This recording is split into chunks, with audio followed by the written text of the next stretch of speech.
She was the one nobody wanted. He was the one man who refused to walk away. What happened next changed everything. Red Hollow Valley had a way of breaking people quietly. No fanfare, no mercy, just the slow grind of hard winters and harder judgment. And on the morning of the autumn gathering, when every eligible man in the valley lined up to make his choice, no one gave Tessa Hartwell a second glance. She stood at the edge of the crowd, thick-waisted and scarred, wearing a dress she'd sewn herself because no one else would sell her one without charging double. The whispers started before she even arrived. They always did. If you've ever been told you were the wrong choice, stay with me. This story is for you. Drop your city in the comments below so I can see how far this story has traveled. Hit that like button and let's begin. The autumn gathering in Red Hollow Valley wasn't a pretty thing, no matter how the older women tried to dress it up. They hung lanterns from the posts of the community hall and laid out long tables with dried wildflowers and tin cups of cider that was already going sour by mid-morning. Someone had dragged out a fiddle player from the settlement 3 miles east, a half-deaf old man named Percy, who played the same 4 songs in rotation and occasionally forgot which one he was in the middle of.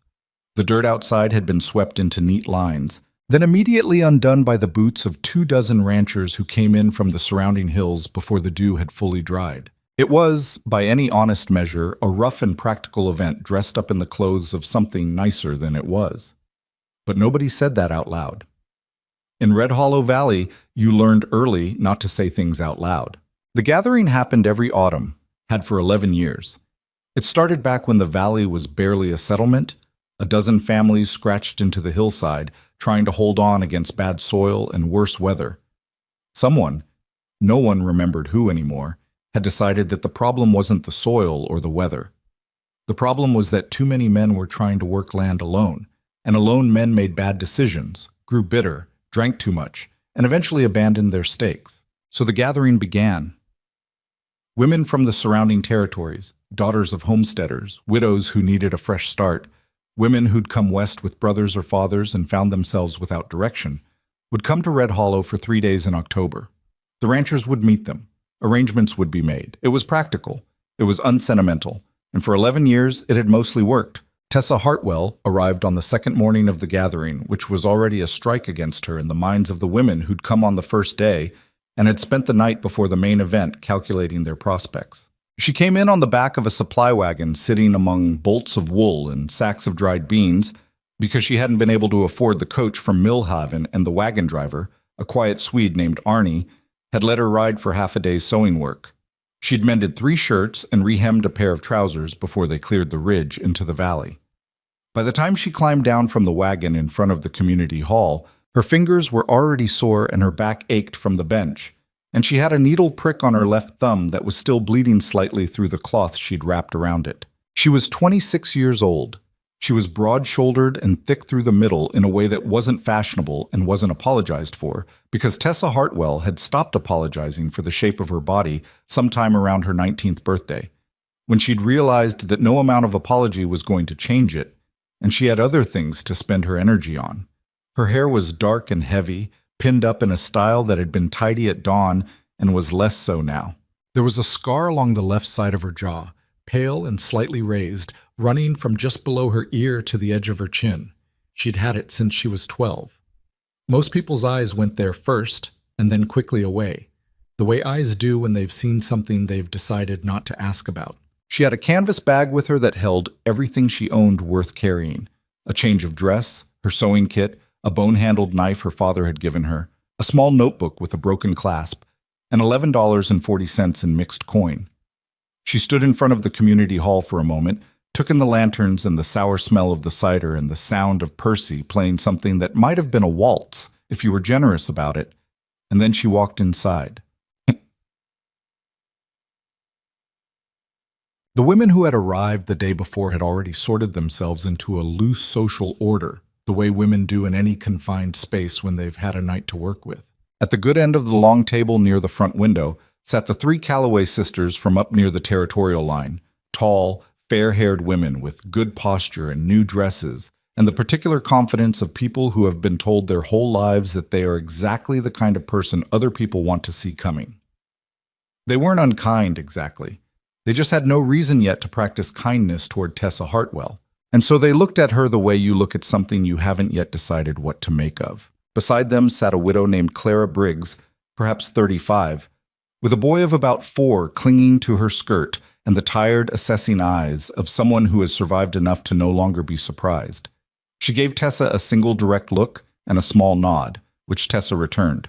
There were others, 7 or 8 women total, ranging from a girl who couldn't have been more than 18 and looked terrified, to an older woman with enormous hands who introduced herself to no one and sat in the corner eating cornbread with quiet efficiency. Tessa took a seat near the middle of the table, not close enough to the Calloway sisters to seem presumptuous, and not far enough away to seem defeated, and she set her canvas bag on the bench beside her and folded her hands on the table and waited. It was Mabel Grouse who said something first. Mabel was the wife of the man who ran the dry goods store and the unofficial keeper of Red Hollow Valley's social ledger, a heavy, important responsibility she took extremely seriously. She had the sharp, telescopic memory of someone who had never once let a piece of gossip go unrecorded, and she had been watching the door since Tessa walked through it. She leaned toward the Calloway sisters with the satisfied expression of someone who has been waiting to deliver news they've been holding carefully. "You know who that is," Mabel said. Not a question. The eldest Calloway sister, whose name was Ruth, looked at Tessa with polite curiosity. "Should I?" "Hartwell girl, from over past Dunmore Creek." Mabel's voice dropped to a volume that was somehow both quieter and more carrying than her normal tone. Her father's farm burned down 3 years ago. Lost everything. Then she went to work for the Kellerman family. Remember the Kellermans? And not 8 months later, Daniel Kellerman fell off his own roof and broke his back. Ruth raised an eyebrow. "She was at the millinery in Dunmore for a season after that," Mabel continued. "Place caught fire. Barely anyone got hurt, thank God, but the building was a total loss." She sat back with the expression of a woman who feels she has made her point. "There's talk, has been for years. Some things just seem to follow certain people." Ruth glanced at Tessa again, more carefully now. "That's just misfortune," she said, but her voice had changed slightly. "People say rational things while their feelings take a different road." "Maybe," Mabel said pleasantly. "Probably." She took a sip of her cider. "I'm just saying what's been said." Tessa had not heard any of this. She was watching the window, where the morning light was coming in gold and thin over the hills, and she was thinking about a dress she'd been commissioned to make before she left Mill Haven, a wedding dress for a woman she barely knew, and whether she should have taken the commission or used the time to come here sooner. She had a habit of arriving at decisions slightly after the window for them had already closed. It was one of several things about herself she was working on. What she did hear, because she was closer than Mabel had calculated, was the tail end of the conversation that rippled out from Mabel's table through the rest of the room over the following hour. She heard it in the way people shifted slightly when she moved near them, in the way the youngest Calloway sister, a sweet-faced girl named Anna, started to smile at her and then seemed to remember something and stopped, in the way the woman with the enormous hands looked at her with something that wasn't quite pity but was close to it. Tessa had been hearing things like this her whole life, and she had learned to recognize the sound of a room that had already decided about her. It had a particular quality to it, a stillness that wasn't quite stillness. She ate her cornbread and drank her cider and said nothing. The men arrived at midday. They came in a loose group, dust on their coats and their hats in their hands because someone had presumably reminded them that this was, despite everything, a social occasion. There were 14 of them, ranging widely in age and condition. Old Harlan Pruitt, who was 60-something and had buried 2 wives already and was looking for someone hardy. The 2 Dibble brothers, who ranched together and were looking, rather optimistically, for a woman who wouldn't mind 2 households with a shared fence. A young man with a sunburned neck named Wade, something who looked like he'd come mostly because his mother had made him. And Colton Reeves. He came in near the back of the group, which was where he generally preferred to be in social situations. He was somewhere around 32, though he looked like he could be younger in good light and older in bad light, the way men do when they've been working outdoors their whole adult lives. He was tall, without being remarkable about it, broad through the chest and shoulders, with dark hair that was growing out past where it was supposed to be, and hands that were permanently roughed from fence work and cold mornings. His coat was clean, his boots were not particularly, He had a straight, unremarkable nose and a jaw that was decent, and the expression of a man who is always doing a quiet calculation behind his eyes about something he hasn't shared with anyone. He ranched alone on a spread, about 4 miles northwest of the valley center, had for 6 years since his older brother Hale moved east with a woman from Cheyenne and left Colton the land and the debt, and the unspoken understanding that Colton was the one who was going to make it work. The ranch was called the Double R, for reasons that had made sense to his father but that Colton had never been entirely clear on. It ran about 300 head of cattle on good years, fewer on bad ones. The past 2 years had been somewhere in between, which meant Colton was not struggling in the way that looks desperate, but was carrying a weight that didn't show unless you knew how to look. He moved through the community halls slowly, not because he was indecisive, but because he was actually looking.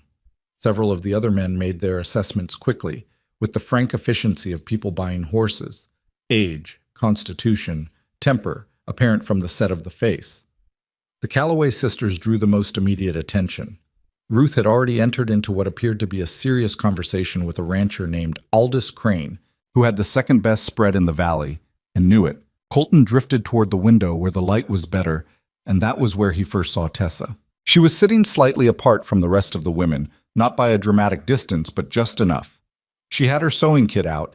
She'd pulled it from her bag while the men were filing in, seemingly by reflex rather than intention, and was tightening a loose hinge on the small wooden case with a precision that suggested she did this sort of thing constantly, fixing small things with whatever was at hand.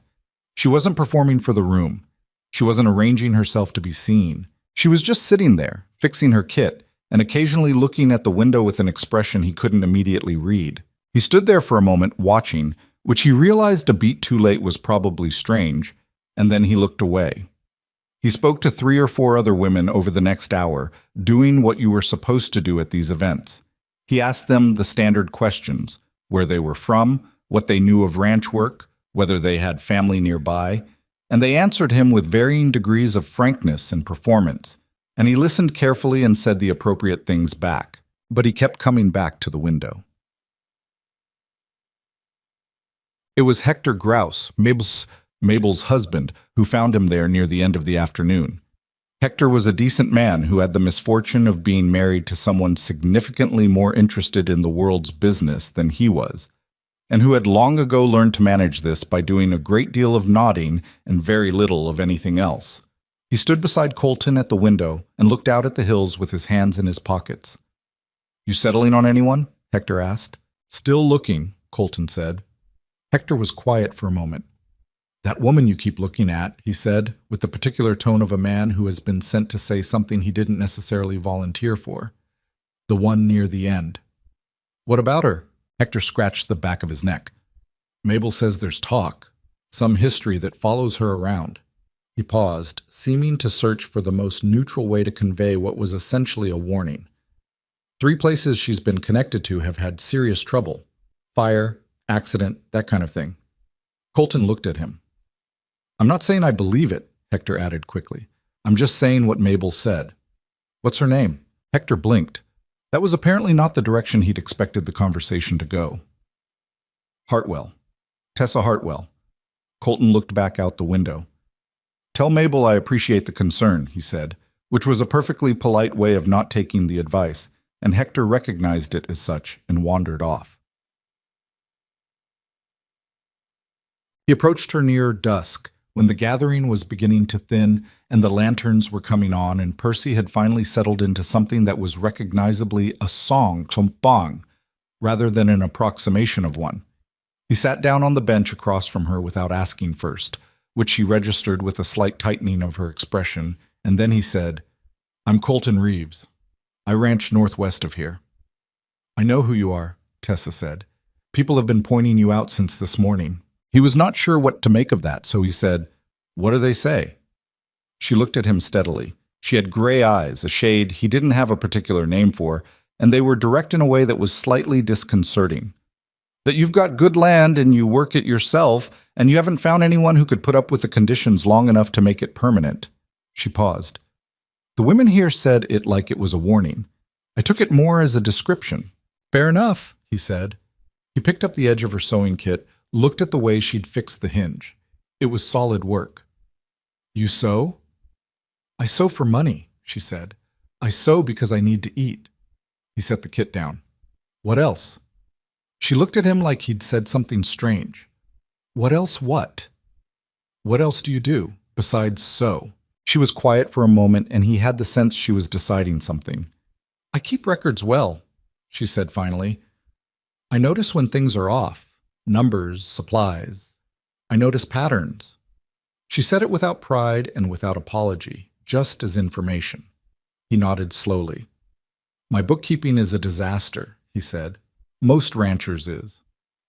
My last hired hand left owing me 6 weeks of wages, he said. I didn't notice until it was almost 2 months. That's bad, she said. Yeah. There was a pause. Outside, someone laughed too loudly and then quieted. You know what they're saying about me, Tessa said. Not a question. Hector Grouse told me something. Then you know about the fire and the Kellerman man and all the rest of it. Her voice was flat and even. Every rancher in this room knows. Mabel Grouse has a gift for distribution. I'm not Mabel Grouse. No, she said, but you're going to make a practical decision, and a practical man in your position would look at what I just told you and walk to the other end of the table. She looked at him directly again. I'm telling you this because I'd rather you leave now than after you've decided. He was quiet for a moment. Then he said, I'd like to make a practical argument for the other side. She waited. The Calloway sisters are taken, or close enough, he said. Clara Briggs has a child and will need a man willing to be a father, which I can't promise I'd be good at. The other women here are decent, but I've spoken to most of them, and I haven't had a conversation worth remembering. He paused. You're the first person today who told me something true within 5 minutes of meeting me. Tessa looked at him for a long moment. That's a thin reason, she said. It's better than no reason, he said. She looked back at the window. Outside, the hills had gone dark blue in the last of the light. I'll be honest with you about the other things, she said quietly. The fire at my father's place started from a coal that rolled out of the stove. He was old and not careful. I was 17. I was in the barn when it caught. She paused. Daniel Kellerman climbed onto his roof drunk at 2 a.m. to fix a shutter that wasn't even loose. I was asleep in the hired women's quarters. Another pause. The millinery caught because the owner stored turpentine next to the stove flues and someone knocked it. I helped pull 2 women out before the fire company arrived.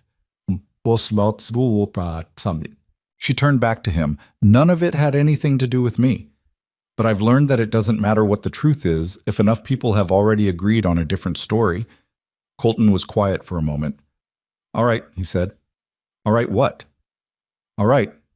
I believe you. She made a small, tired sound. You don't know me well enough to believe me. No, he said, but I know Mabel Grouse well enough to discount her considerably. He looked at her steadily. I'm not asking you to trust me today. I'm asking you to consider it. The formal arrangement was made the next morning, in the dry and practical fashion of Red Hollow Valley business. Colton presented himself to the event's overseer, a humorless man named Fletcher who kept all the paperwork and wrote down Tessa's name in the book. Fletcher looked at it, and then looked at Colton with an expression that suggested he had opinions he was professionally required to keep to himself. He stamped the page and handed over the agreement forms. The room had been watching. Ruth Calloway, who had settled her own arrangement with Aldous Crane and was in the comfortable position of someone whose future was secured, leaned toward her sister Anna and said something low that made Anna glance across the room at Tessa with an expression caught somewhere between curiosity and something less kind. Wade, the sunburned young man, said, out loud and to no one in particular, Reeves picked the Hartwell woman, Lord. Old Harlan Pruitt shook his head slowly, which was his entire comment. Mabel Grouse did not say anything at all, which was somehow worse. Tessa heard it all the way she always heard things in rooms that had decided about her. In the shift of the air, the altered quality of the silence. She was standing beside Colton at the overseer's table, and she kept her eyes on the paperwork, and her face showed nothing. When they walked out of the hall together into the cold morning air, she stopped on the steps and turned to him. You understand what you just did in there, she said. I made an arrangement, he said, same as everyone else. You gave them something to talk about for the next decade. He looked out over the valley, the dry hills and the pale sky, and the smoke rising from the chimneys of the settlement below. He was quiet for a moment. Then he said, "That's their business. This is mine." Tessa studied the side of his face. He wasn't performing certainty, she decided. He wasn't doing the thing men sometimes did where they made a dramatic gesture and then expected gratitude for it. He looked like a man who had weighed something and reached a conclusion and was not particularly interested in revisiting it. She looked out at the valley too. "I want to tell you something before we get any further into this," she said. "All right. I've been told my whole life that I'm more trouble than I'm worth." She said it without bitterness, as a factual statement. "I've been told it in polite ways and impolite ways in ways that weren't even words. And what I've found is that there are two kinds of people who say it." She paused. "The ones who are wrong about me, and the ones who are right about themselves." He was quiet. "I can work," she said. "I'm not delicate and I'm not romantic about ranch life. I'll keep your books, and I'll sow what needs sowing, and I'll tell you when I think you're wrong, and I will be wrong sometimes too, and I'll tell you that also." She looked at him directly. "But I will not spend every day proving I deserve to be here. I did that for 3 years in Dunmore Creek, and it nearly ground me down to nothing. I won't do it again." Colton was quiet for a long moment. Then he said, "I don't need you to prove anything. I need someone who can tell me when my numbers are off." He met her eyes. "And I'd rather have honest trouble than comfortable agreement." She held his gaze for a moment. Then she nodded, once, short and clean. It was not a warm beginning. It was not a romantic one. But it was, she thought, an honest one. And in Red Hollow Valley, on the raw edge of the frontier where everything cost more than you expected and very little came for free, honest was the thing that lasted. They walked down the steps together and out into the cold morning, and neither of them looked back at the hall. The ride to the Double R took the better part of a morning. Colton drove the wagon himself with a gray horse named Patch, who had opinions about hills and communicated them at length. The road northwest out of the valley was rough and in several places barely a road at all, more a suggestion left by previous wagons in the grass and hardpan. The hills on either side were dry and yellow-brown in the October cold, with a few scrub pines clinging to the ridgelines like they'd decided to stay out of stubbornness rather than optimism. Tessa sat on the wagon bench with her canvas bag on her knees and watched the landscape. She didn't make conversation for the first hour, which Colton seemed to find acceptable. He drove and occasionally spoke to Patch in a matter-of-fact way that didn't expect a response and received none. It was Tessa who eventually spoke. "How many hands do you run?" she asked. "2 right now," he said. "Had 4 last spring. Lost one to a silver claim down in Nevada, one quit without a word, one got hurt and went back to his family." He paused. "The 2 I've got now are solid. Brothers named Dix and Emmett Farrow. They don't talk much, but they work." "Animals?" 312 cattle, as of last count, which was August, so the numbers moved since then. He glanced at her. "That's the kind of thing I need tracked properly." "I'll need a ledger." "There's one. It's a mess." "I assumed." She looked back at the hills. "What's your water situation?" He raised an eyebrow slightly. "Good question. There's a creek that runs reliable 9 months of the year and unreliable the other 3. I've been meaning to sink a second well on the south pasture for 2 years. "What stopped you?" "Cost. Time." He paused.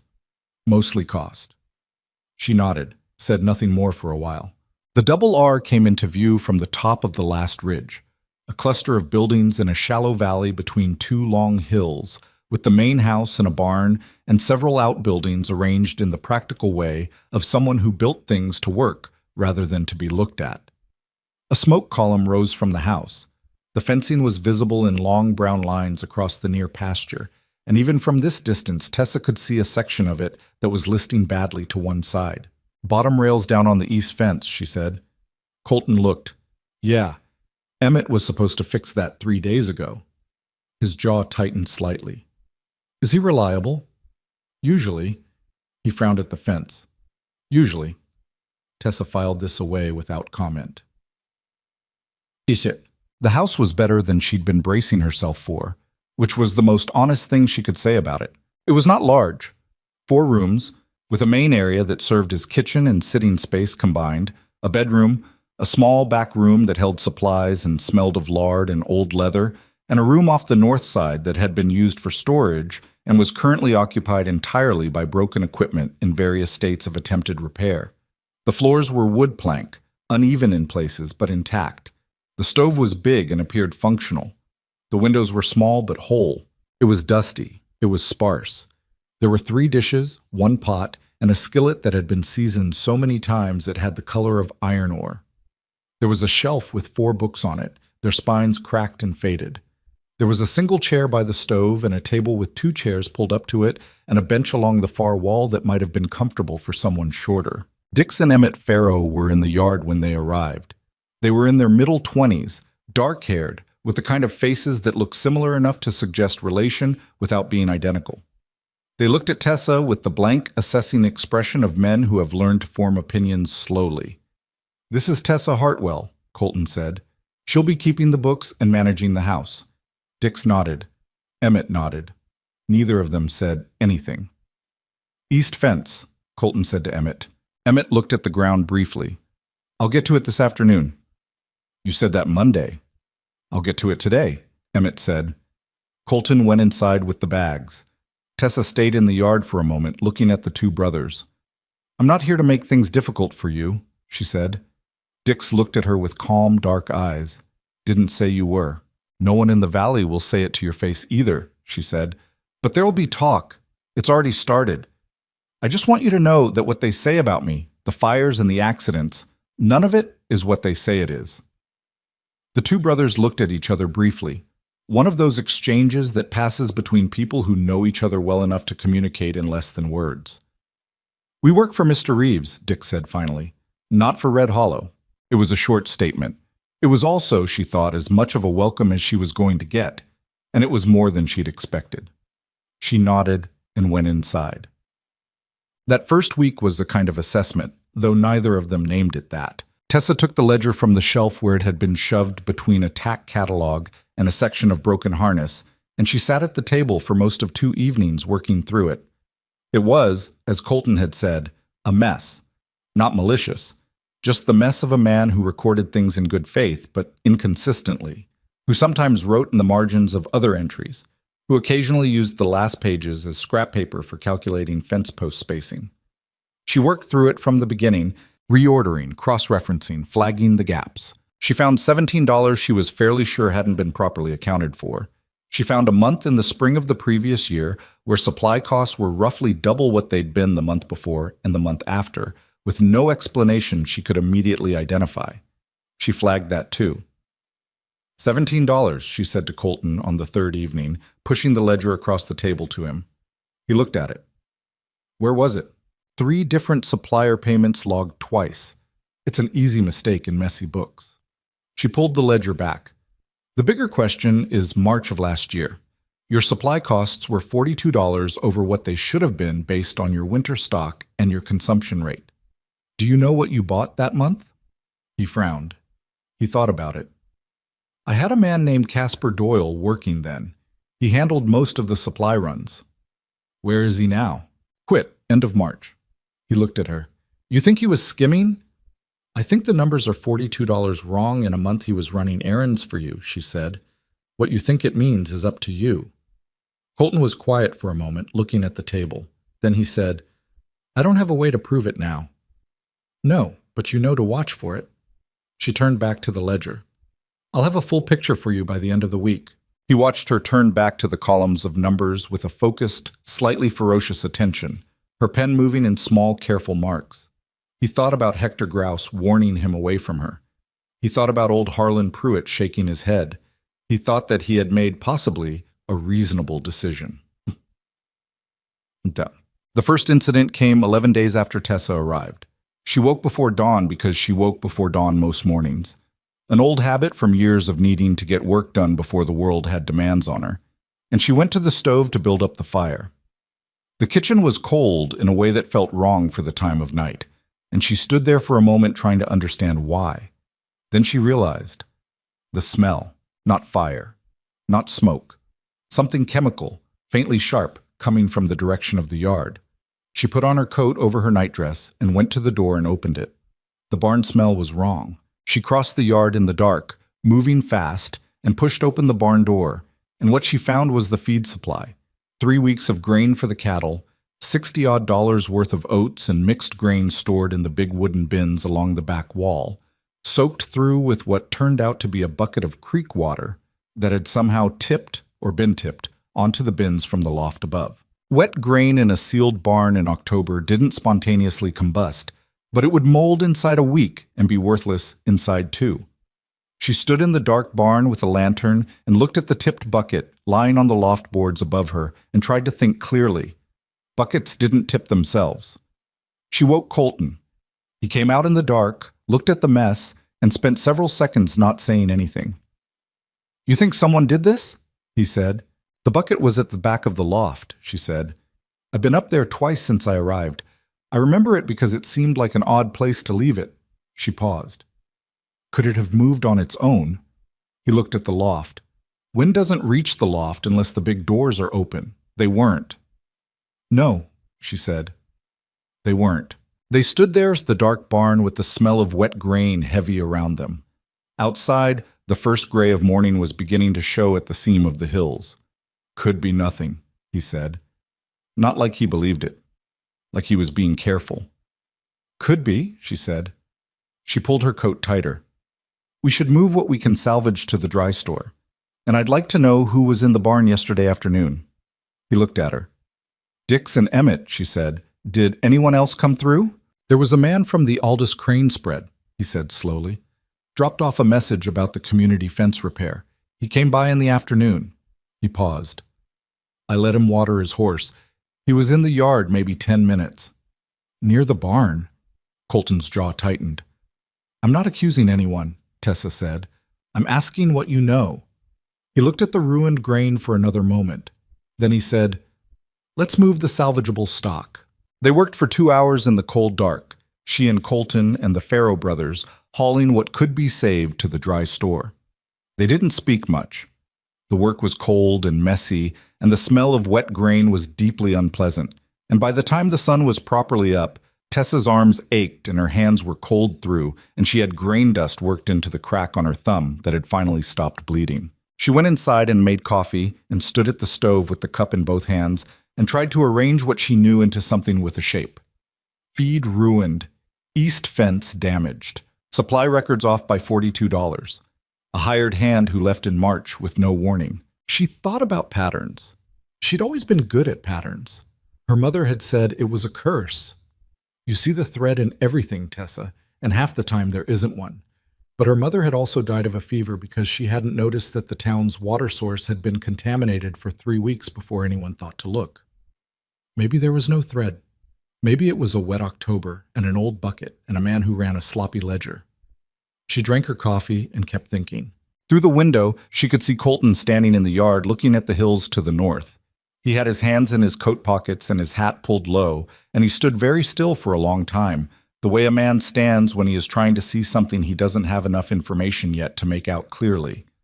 She watched him and thought, we're both looking at the same thing from different distances.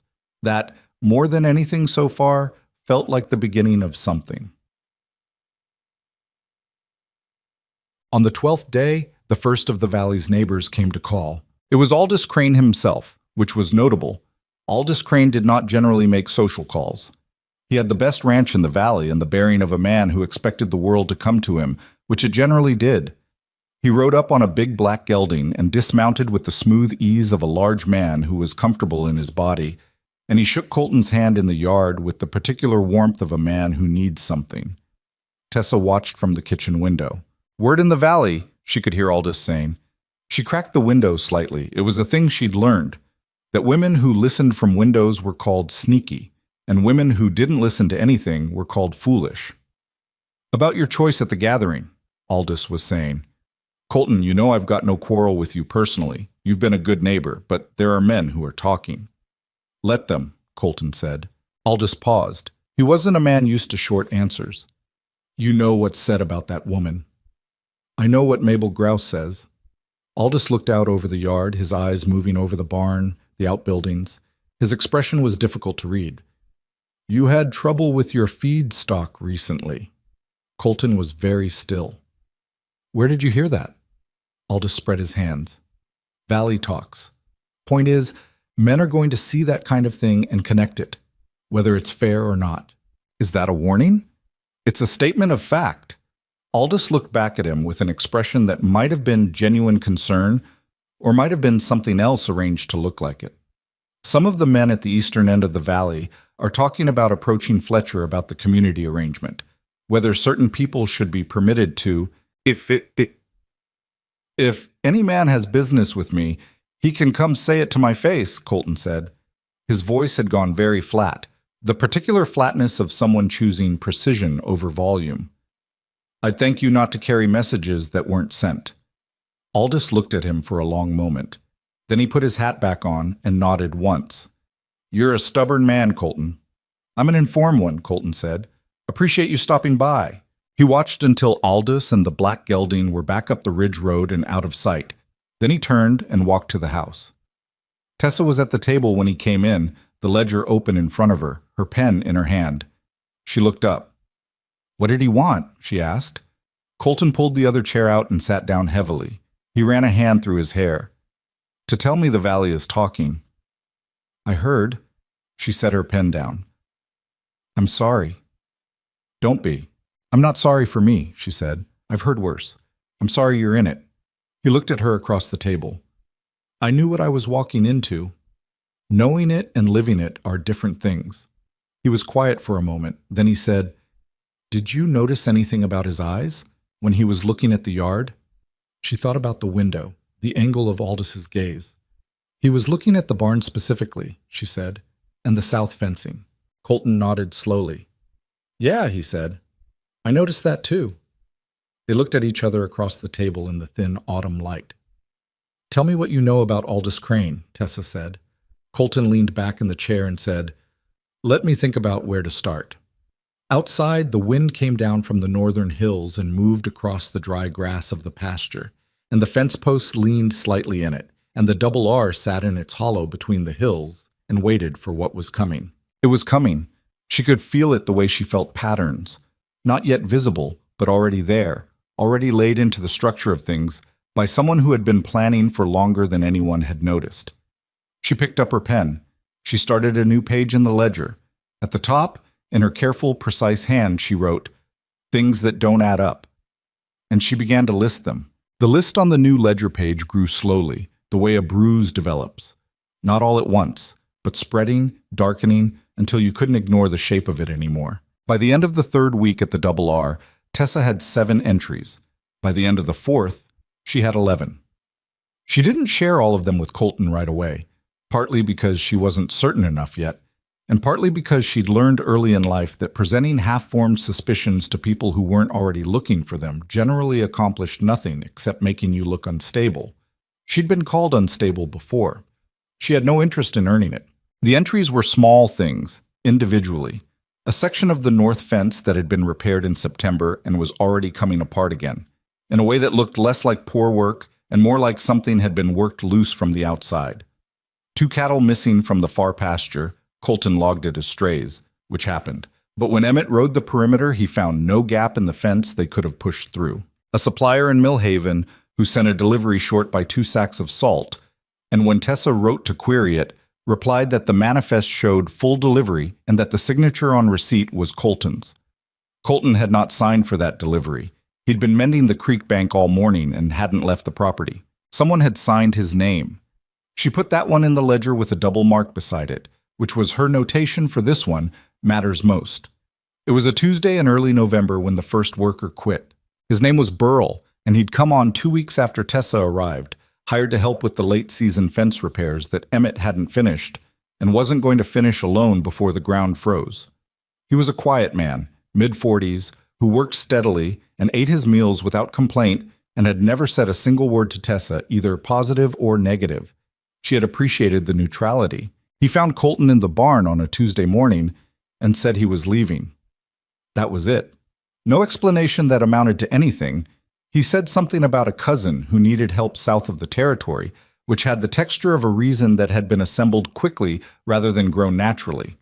Colton let him go without argument because that was how Colton handled most things. He didn't press when pressing would only embarrass both parties. But that evening, after supper, he sat at the table with his coffee going cold and said, "Burl talked to someone in town Saturday." Tessa looked up from the ledger. "Who?"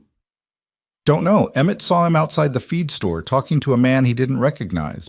Big man, well-dressed for the valley." He turned the coffee cup in his hands. Emmett said the man handed Burl something, folded paper, maybe money. The kitchen was quiet except for the stove ticking in the cold. "You think someone paid him to leave?" Tessa said. "I think it's possible." "Why would someone want your hired hands gone?" Colton looked at her steadily. "A ranch with 2 men and a bad winter coming is a ranch under pressure," he said. "A ranch under pressure makes mistakes, makes bad decisions." She turned that over. "Or accepts a bad offer," she said. "Yeah." She looked back at the ledger, at the double-marked entry about the forged receipt, at the missing cattle, at the fence that had come apart in a way she still couldn't quite explain to herself as natural. She thought about Aldous Crane standing in the yard with his eyes moving over the barn and the south fencing, and the way he'd said word in the valley like he was delivering a verdict that had already been reached somewhere she hadn't been invited. "Tell me something," she said. "Your land, the double R, where does it sit relative to Crane's spread?" Colton was quiet for a moment. "Between him and the creek watershed," he said slowly. "Why? If you sold the double R, or were forced to sell it, who benefits most from the water access?" The silence that followed had a different quality than the ones before it. "Aldous Crane," Colton said. "And who else ranches that northwest corridor?" "The Pruitt family, Old Harlan, and the Dibble brothers." "How are their operations?" Colton rubbed his jaw. "Harlan's been struggling. His oldest boy left last spring. He's running on old labor and a lot of stubbornness. The Dibbles are—" He stopped. Something moved across his face. "They sold. I heard last week. Didn't think much of it." "Who bought their land?" He looked at her. "I don't know," he said. "I didn't ask." She turned to a clean page in the ledger. "Find out," she said. He watched her start writing. After a moment he said, "You're not afraid of any of this." It wasn't quite a question. She thought about answering it honestly, which took a beat longer than agreeing would have. "I'm afraid of plenty of things," she said. "Being afraid doesn't mean you stop looking." But November came down hard on the valley, the way it did some years, not gradually, with the season giving you time to prepare, but all at once, a week of sharp cold that froze the ground and put ice on the creek shallows and made every morning's work twice as difficult as the one before. The cattle moved closer to the barn. Dix and Emmett worked steadily through it, their breath showing in the cold air, their pace unchanged. Tessa had come to appreciate them in the way you appreciate reliable things. Not with warmth exactly, but with a kind of settled trust. The valley, meanwhile, did not settle. Mabel Grouse's network operated in all weather, and over the first 2 weeks of November, 3 things happened in Red Hollow that Tessa heard about in the particular way she heard most things, indirectly, in the spaces between what people said to Colton's face. The first was that 2 of the valley's merchants had begun charging the double R higher rates on supplies. It wasn't dramatic, $1 more here, a surcharge for delivery there, but it was consistent, and it was new. When Colton went into Hector Grouse's dry goods store and asked about the change in the tallow pricing, Hector looked at his counter and said it was a general increase for the season, which was a lie so transparent it was almost polite. The second thing was that a woman named Ida Pruitt, Harlan's wife, stopped Tessa in the road near the south pasture gate one gray morning when Tessa had gone out to check the fence line herself. Ida was 60 and weathered and had the kind of directness that comes from having said enough polite things to last a lifetime. "I want you to know," Ida said without preamble, "that I don't hold with what Mabel says." Tessa looked at her. "What does Mabel say this week?" Ida's mouth pressed together briefly. "That Reeves is going to lose the ranch by spring, that it's your doing." She paused. "And that the decent thing for the valley would be for him to send you away before you pull him under entirely." Tessa stood in the cold road and felt the familiar settling in of that particular kind of statement, the ones that dress up cruelty as concern. She'd heard them enough times that they no longer hit the same place they used to.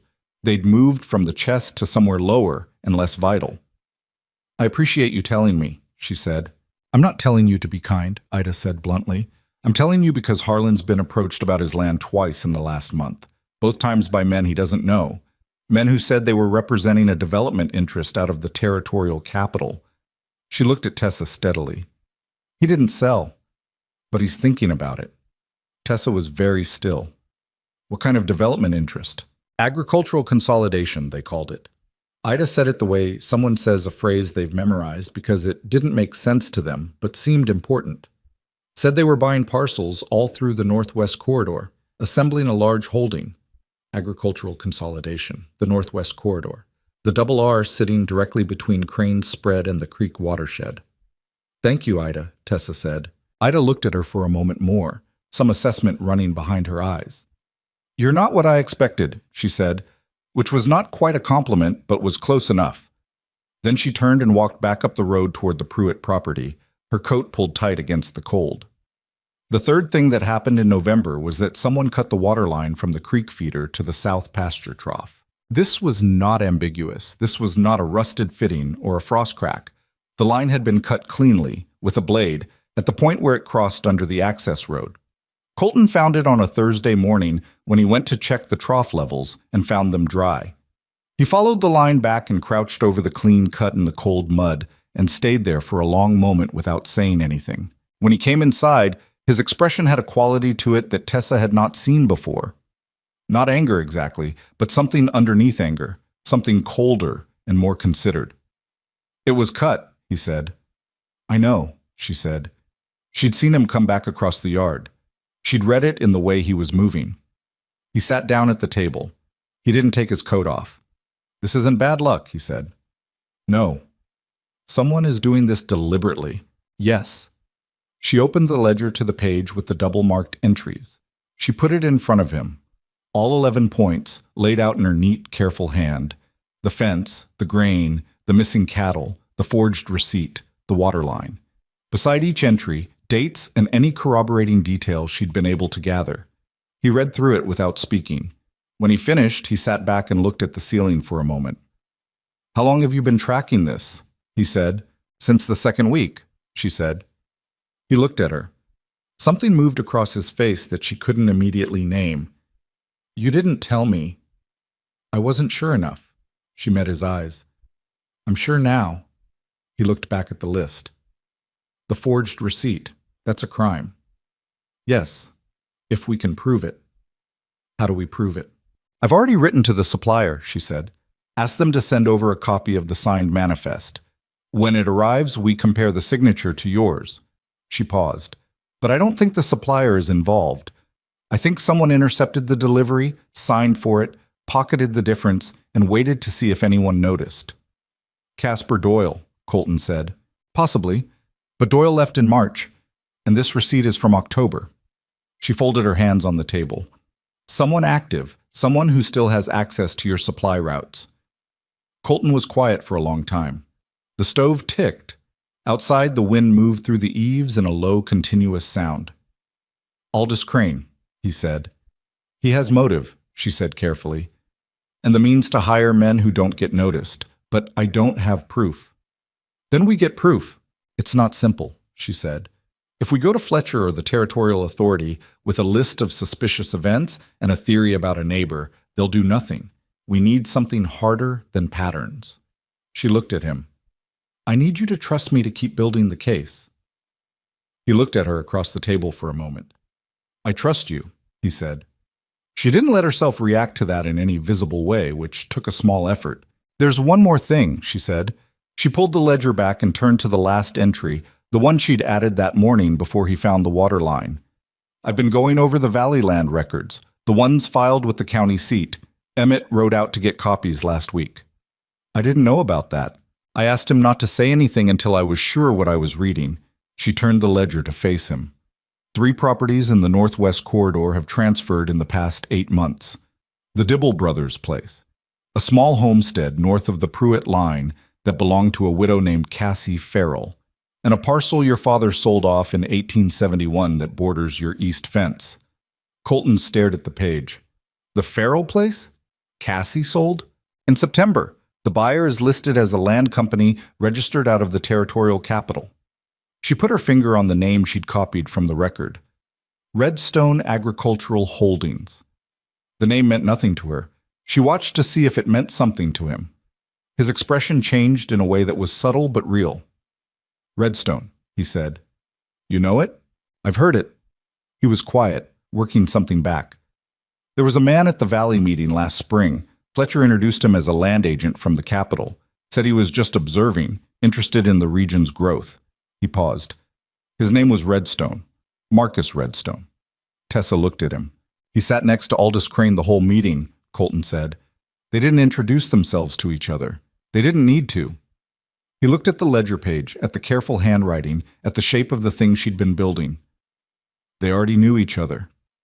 Yes, she said. I think they did. The room was very quiet for a moment. If they've already bought 3 parcels in the corridor, Colton said slowly, and they're driving pressure on the rest, your land, Harlan Pruitt's land, mine, they're assembling a consolidated holding, Tessa said. A large enough block of land to control the watershed. Once they have the water rights, every ranch in the valley is at their mercy. She paused. It's a clean play. You don't need to steal the land if you can make the owners desperate enough to sell cheap. Colton sat with that for a long moment. Then he said, How do we stop it? She had been thinking about this. She'd been thinking about it for 2 weeks, running it the way she ran figures, from multiple directions, looking for the place where things came together. We need someone inside it, she said, or something that connects Crane to Redstone in a way that can be shown to the county authority. If we can prove the sabotage is coordinated, that it's not bad luck or poor management but a deliberate campaign, then we have something. She looked at him. But we have to be careful. If they know we're building a case, the sabotage will stop, and we'll have nothing but a theory. So we keep it quiet. For now. She closed the ledger. And we stop losing workers. He rubbed the back of his neck. I can't match what they're paying men to leave. You don't have to pay them more, she said. You have to give them a reason the money can't replace. She thought of Dix and Emmett, their quiet steadiness. Some men stay when they're asked to stay, when they know what they're staying for. Colton was quiet for a moment. Then he said, You're thinking about talking to Dix and Emmett. I'm thinking you should talk to them, she said. It should come from you.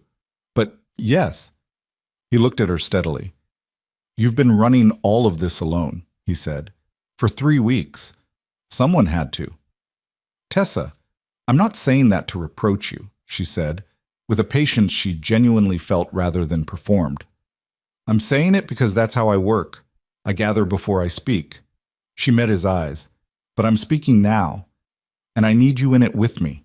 Something shifted in his expression, not dramatically, just a small realignment. He nodded. Once, clean, the same way she'd nodded at the gathering steps all those weeks ago. All right, he said. She pulled a fresh page from the back of the ledger, where she'd been leaving blanks for new sections. Then let's talk about what we do next, she said. Outside, the November wind pushed through the valley without mercy, and the cattle stood in close formations in the frozen pasture, and somewhere on the ridge road that ran toward Crane's spread, a rider moved through the early dark at a pace that suggested purpose rather than travel. Tessa did not see him, but she had written his existence into the ledger 3 days ago, in a category she'd titled What We Haven't Seen Yet. She had a feeling they were running out of time before that column filled itself in. The manifest copy arrived from the Millhaven supplier on a Wednesday, folded inside a plain envelope that Tessa had been checking the post for every morning for 2 weeks. She opened it at the kitchen table before Colton was up, smoothing it flat against the wood with her palm. The supplier had included a note, brief, professionally neutral, saying they were happy to cooperate with any inquiry and that the signature on file matched the one provided at delivery. She set the note aside and looked at the manifest itself, at the line at the bottom where the recipient's signature had been written. It was close. Whoever had done it had looked at Colton's name in the ledger or on some other document and practiced. The C was right. The R was right. But the way the letters connected was wrong. Too neat, slightly slanted where Colton's natural hand ran level. She'd spent enough time with his handwriting over 6 weeks to know the difference. She put it in the back of the ledger with a double mark and waited for him to come down. When she showed him, he looked at it for a long time without speaking. Then he said, That's not my hand. No. Who had access to my signature on documents they could have copied from? She'd thought about this. The community meeting minutes. Fletcher keeps them, but they're open record. Anyone can request a copy. She paused. And your feed account at Hector Grouse's store. Hector keeps signed receipts. Colton looked up from the manifest. Something passed through his expression. Hector, he said. Not an accusation, just a name being placed somewhere new and uncomfortable. He has access to your signature, she said carefully. That's all I know. Hector Grouse wouldn't... He stopped, restarted. He's not a bad man. Bad men are rarer than people think, Tessa said. Men who do bad things because they're scared or in debt or because someone with more power than them made it seem like the easier choice, those are everywhere. She looked at him steadily. I'm not saying Hector is running this. I'm saying someone used something he had access to. Colton pushed back from the table and stood at the window for a moment, looking out at the frozen yard. December had come in on the heels of November without much change, except that the cold had gone from sharp to settled. The kind that stops feeling like weather and starts feeling like the permanent condition of the world. I'm going to talk to him, Colton said. Not yet, Tessa said. He turned. If Hector is involved, even peripherally, even just as someone who looked away when he should have looked, and you confront him now, word gets back to Crane within a day. She kept her voice even. We're not ready. Then when are we ready? It was a fair question, and she didn't have a clean answer for it, which she said so. Soon. I'm waiting on one more thing. She'd written 3 weeks ago to a contact she had in the territorial capital, a woman she'd sewn for briefly in Millhaven who worked as a secretary in the county land registrar's office. She'd asked the woman, carefully and without explaining everything, to look into the ownership chain behind Redstone Agricultural Holdings. When I know who's actually behind Redstone, we have something we can take to the county authority. Colton looked at her for a moment. Then he nodded and went to put on his coat for the morning work, and Tessa turned back to the ledger, and the day proceeded the way days on a working ranch proceed, in a series of cold physical tasks that don't care what you're thinking about while you do them. Except, it was Dix who first used the word organized. He said it in the barn, 3 days before everything broke open, while he and Colton were working on the water line repair, and Tessa had come out to check on the progress. They'd been talking about the missing cattle. 2 more had been found outside the south fence that morning, on the wrong side of a barrier that showed no gap. And Dix had stopped working and looked at the fence line for a moment and said quietly, "This is organized." Nobody responded immediately. "I've seen range disputes," Dix said. He was not a man who spoke at length, so when he did, people listened. "I've seen neighbors who cut each other's fences out of meanness.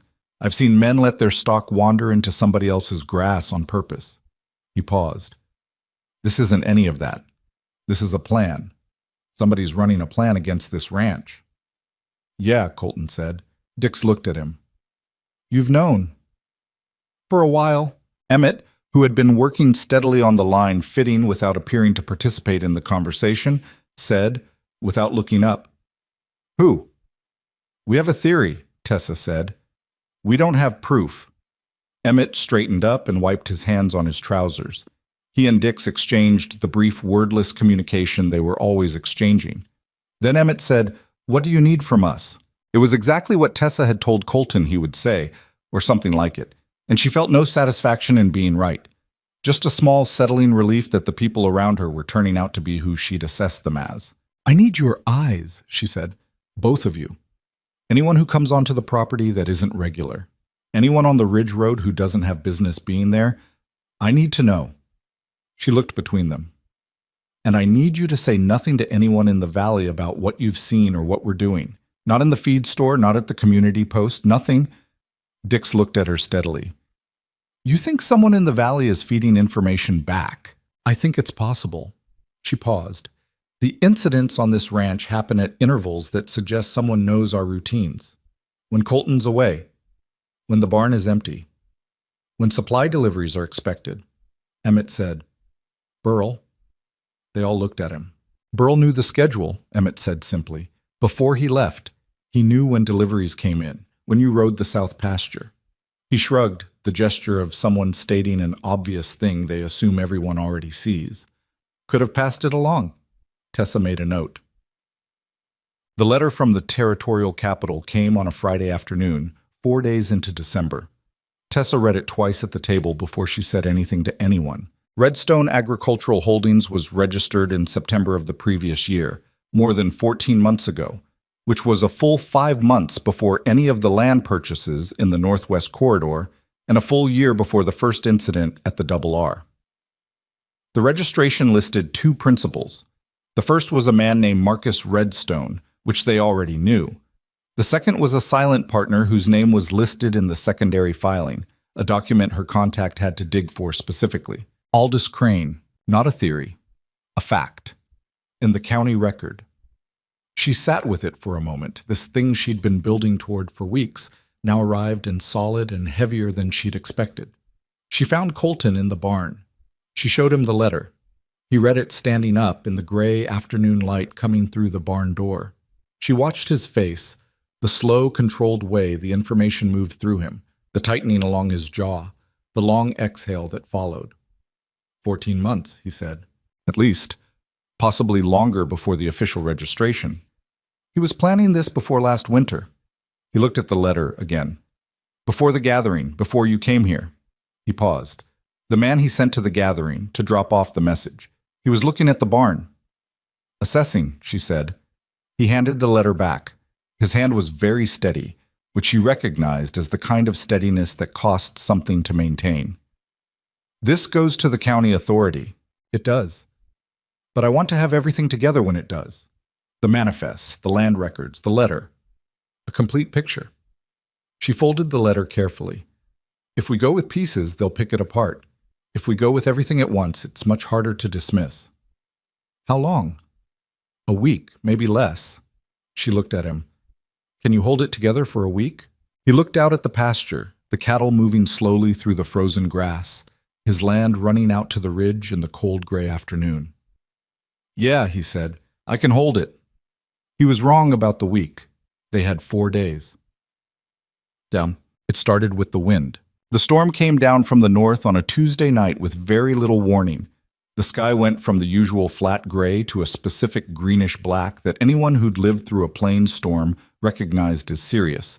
And the wind came in the hour before dark with a force that rattled the house windows and sent the cattle moving restlessly toward the barn. Tessa and Emmett worked to get them secured while Colton and Dix rode the fence line to check for breaches before full dark made it impossible. By 9 o'clock, the storm was fully upon them. The wind was continuous and violent, driving particles of ice horizontally across the yard, and the temperature had dropped fast enough that the water bucket inside the door had a skim of ice on it by midnight. Tessa sat up with the stove, feeding it steadily, and listened to the wind work at the roof and walls and tried to calculate what the morning's damage would be. She was not asleep when she smelled the smoke. It came under the door first, just a thread of it, and she thought for a moment it was from the stove, a chimney back draft in the storm wind. She adjusted the flue damper, and the thread continued and then thickened slightly, and she understood in the space of one breath that it was not the stove. She went to the window. She could not see much through the storm and the dark, but she could see the orange. It was the east pasture, the dry grass that hadn't been grazed through, the section that backed up against the Dibble property line, which was now Redstone property. It was burning in a line that was moving west, toward the cattle shelters and the barn, pushed by the storm wind. She did not waste time on the question of how it started. She pulled on her coat and boots and took the lantern and went across the yard at a run, fighting the wind, into the barn. She woke Dix and Emmett, who slept in the barn quarters through winter, with 4 words. East pasture, fire, now. Then she ran to the house and pounded on Colton's door. He came out already half awake, the wind had been keeping him light, and she told him in 2 sentences, and he was dressed and outside in under a minute, and the 4 of them began the brutal work of moving cattle in a storm with a fire coming from the east. It was not organized. It was loud and dark, and the cattle were panicked, and the wind made everything harder. The lanterns kept guttering, the animals kept moving wrong, and the fire was not moving slowly. Tessa worked the near pen gate while Emmett drove the cattle through, and she could see the orange line growing, feel the heat arriving ahead of itself on the wind. It was Dix who found the man. He'd gone wide around the east side of the barn to check the back fence, the fence that bordered the old Dibble property. and he came back at a run, which was not a thing Dix did under normal circumstances. "There's a man," he said to Tessa, breathing hard, "in the east tree line. He's got something with him, a can." She grabbed his arm. "Where exactly?" "Northeast corner, near the old property post." She looked across the yard to where Colton was working the far cattle pen. She made a decision in under a second, the way you make decisions when there isn't time to be uncertain about them. "Keep moving the cattle," she said to Dix. "Don't stop." She picked up the lantern. He grabbed her arm. "Don't. Keep moving the cattle," she said again, and pulled free, and went toward the northeast corner of the property at a pace that was just short of running, because running with a lantern in this wind would put it out, and she needed the light. The tree line was a thin strip of cottonwoods along the old property border, bare now in December, their branches thrashing in the storm. She moved along the fence line with the lantern held low, scanning the ground, and she found what Dix had seen, boot prints in the frozen mud near the corner post, and a smell above the smoke smell, the sharp, flat smell of coal oil. A can, tipped on its side in the grass just outside the fence line. She picked up the can. Still had weight in it, not empty. And then she heard someone moving in the cottonwoods to her left. She went still. She held the lantern up and pushed through the fence gap at the corner post and into the thin tree line, and the storm wind was loud enough that she was almost on him before either of them saw the other. He was a large man, not young, in a heavy coat that was good quality for a man doing this kind of work. He was moving fast through the trees toward the Redstone property, toward what used to be the Dibble place. He hadn't heard her coming in the wind. She said nothing. She looked at him in the lantern light, his face. She wanted his face. And he turned at the light and froze for one suspended second, and she had enough time to see him clearly. Broad face, dark beard with gray in it, a scar across the bridge of his nose that made him look like he'd had it broken more than once. A man she'd never seen in Red Hollow Valley, in the weeks she'd been here. But around his neck, on a cord, was a stamped metal tag. She'd seen tags like it before. Supplier identification, the kind that wholesalers used for their contracted delivery men. The tag said, R.A.G. Holdings. He turned and ran. She did not chase him. She was not built for chasing large men through frozen tree lines in the dark. And she knew it, and she had what she needed. She watched him go, marked his direction, and turned back toward the fire. They saved most of the barn. They lost 2 cattle to smoke, and the east shelter was gone entirely by the time the fire burned itself out against the bare dirt of the creek bank in the early morning hours, the storm having finally shifted the wind north and slowed the spread. The east pasture grass was destroyed, 100 yards of it, black and smoking in the gray dawn. The smell was dense and acrid and would be there for days. The 4 of them stood in the yard as the light came up, covered in soot and exhausted past the point where exhaustion has a particular feeling. Colton looked at the damage. His face showed nothing specific, just the controlled blankness of a man in the immediate aftermath of something bad, before the full calculation of it arrives. Tessa said, "I saw him." Everyone looked at her. Everyone. She described him. The coat, the build, the broken nose, the cord around his neck. She described the coal oil can. She described the tag. "Redstone Agricultural Holdings," Colton said. "On the man who set the fire on your land," she said, "in the middle of a storm that would make it look like an accident." She looked at him steadily, soot on her face and her coat smelling of smoke and her voice completely level. "That's not a theory anymore." Colton looked at the burned pasture for a moment. Then he turned to Dix. "You saw the man." "I saw a man," Dix said. "I can say I saw someone with a can near the fence line in the northeast corner." "That's enough," Tessa said. "Combined with the manifest, combined with the land records and the letter, combined with the tag." She pulled her coat tighter against the cold. "We have enough." Emmett was looking at the burned grass. He said without turning around, "Crane thought the fire would finish you." "He thought the storm would cover it," Colton said. "And if we were dealing with the fire, we wouldn't notice the man who set it." "He didn't know about me," Tessa said quietly. Not with pride, just as a fact. "He's been watching the ranch, but he doesn't account for me. None of them do." She thought about Mabel Grouse and her whisper network, about Aldous Crane standing in the yard looking at the barn, about the 14 months of planning that had been running underneath the surface of the valley's ordinary life. That's been their mistake from the beginning. Colton looked at her. He was tired and dirty, and his ranch had a burnt scar across its east pasture and 2 cattle dead, and his expression in that particular gray morning light held something she'd never seen in it before. Not gratitude exactly, something more complicated than that. "I need to ride to the county seat," he said. "Today." "Yes," she said. "Take the ledger. Take the manifest copy.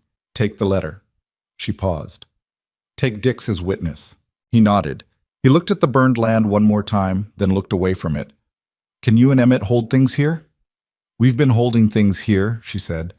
It came out with more edge than she intended, and she saw the corner of his mouth move slightly, not quite a smile, but close enough. "Yeah," he said, "you have." He went inside to clean up and prepare for the ride, and Tessa stayed in the yard a moment longer, looking at the black-streaked pasture, at the smoke still rising thin from the remains of the east shelter. The cold was severe, and the sky was the blank white of a spent storm, and the valley below the ridge was just beginning to show its first smoke columns from morning fires. She thought about the man with the cord around his neck running through the cottonwoods. She thought about Aldous Crane in his house 4 miles away, perhaps already knowing the fire had happened, waiting to hear how much damage had been done. She thought, "You watched this ranch for a year and never once looked at the woman you decided didn't matter." She went inside to start the morning fire. Colton and Dix rode out before 8 in the morning, the ledger and the documents wrapped in oilcloth and packed in the saddlebag. And Tessa watched them go from the yard until the ridge road took them out of sight. Then she turned back to the ranch and did what needed doing. There was a great deal that needed doing. The east shelter had to be assessed for what could be salvaged before the cold worked further into the damaged timber. The cattle that had been moved in the night needed water and feed, and the normal morning rotation had been completely disrupted, which meant Emmett had to manage work that usually took 4 people with only himself and Tessa. She was not experienced with cattle the way he was, but she was not useless either, and she followed his lead without pretending otherwise, which seemed to be the right approach because Emmett directed her without apology and she listened without resentment, and they got through the morning's work by midday. In the afternoon, while Emmett repaired the gate the panicked cattle had damaged in the night, Tessa sat at the kitchen table and wrote out a full account of everything. Not for the county authority, Colton had the ledger for that, but for herself, in the careful sequential way she organized information when she needed to be certain she hadn't missed anything. The man in the cottonwoods, the tag, the direction he'd run, the coal oil can, which she'd brought inside and set on the back shelf as physical evidence, the smell of it still faintly present in the kitchen. She was on her 3rd page when she heard a horse in the yard. She went to the window before she went to the door, which was a habit she'd developed over the past several weeks without consciously deciding to. It was not a habit she'd had before coming to the Double R. She thought about that occasionally, how a place or a situation could quietly reshape the way you move through the world. The writer was Ida Pruitt. Tessa opened the door. Ida was dismounting with the stiff efficiency of a woman whose knees had logged more miles than they were comfortable with, and she looked up at Tessa with an expression that was more complicated than her usual directness. "I heard about the fire," Ida said. She tied her horse to the post and came up to the door without being invited, which Tessa took as a sign of something. "How bad?" "East shelter is gone. 2 cattle, the pasture grass on the east side." Tessa stepped back to let her in. "Could have been worse." Ida came inside and looked at the kitchen with the assessing eyes of a woman who has run her own house for 40 years and cannot help evaluating other people's. Whatever she made of what she saw, she kept it to herself. She sat down at the table without being asked. "There's talk in the valley," she said. Tessa put the kettle on. "There's always talk in the valley." "Different talk this time." Ida folded her hands on the table. She had large, heavily worked hands, the kind that tell you everything about a person's life without them saying a word. "Mabel Grouse is saying the fire is proof, that you're what she always said you were." She paused. "But there are others who aren't so sure anymore." Tessa turned from the stove. "What changed?" "The storm was bad all across the valley. Nobody else had fires." Ida looked at her steadily. "Natural fires start from lightning, from accident. A fire that hits one property in one specific location during a storm that hits everyone. People are starting to ask questions." She paused again. "And Harlan got another visit. Yesterday morning, different man this time, better dressed. offered him 40% below what the land is worth. He said no. He said he needed time to think. Ida's jaw tightened, which is Harlan for yes if he doesn't get a reason to say no soon. The kettle began to heat. Tessa turned back to it, thinking. Colton was at the county seat with everything she'd built over 6 weeks. The manifests, the records, the letter. It was enough. She believed it was enough. But the county seat was a day's ride, and the county authority would need time to review, and in the meantime, Harlan Pruitt was sitting in his house deciding whether to sell his family's land to the men who had set fire to his neighbor's pasture. "Tell Harlan to wait," Tessa said. She brought 2 cups to the table and sat down across from Ida. "Tell him specifically to wait until Colton comes back from the county seat. Tell him Colton has information that directly concerns his property and his decision." Ida looked at her. "What kind of information?" "The kind that explains why a well-dressed man is offering him 40% below value." She held Ida's gaze. "And why Aldous Crane hasn't made any supply runs to Millhaven in 4 months, but his operation shows no sign of running short." Something shifted in Ida's expression. "Crane," she said. "I can't tell you more than that until Colton is back," Tessa said, "but I need Harlan to hold." Ida was quiet for a moment, her hands around the cup.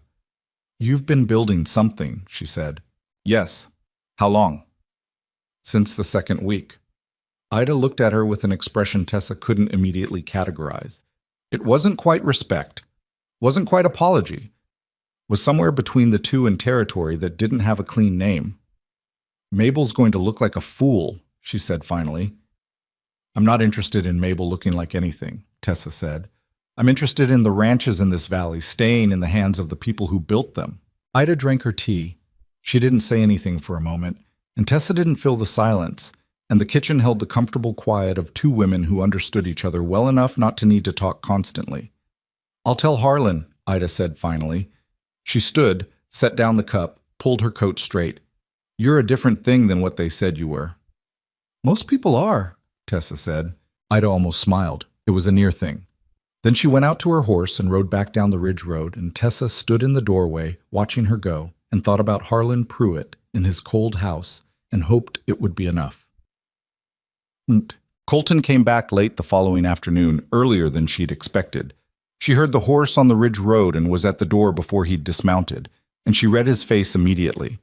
Not the controlled blankness of the day he'd left, but something that had moved, that had broken through in one direction or another. She couldn't tell which direction yet.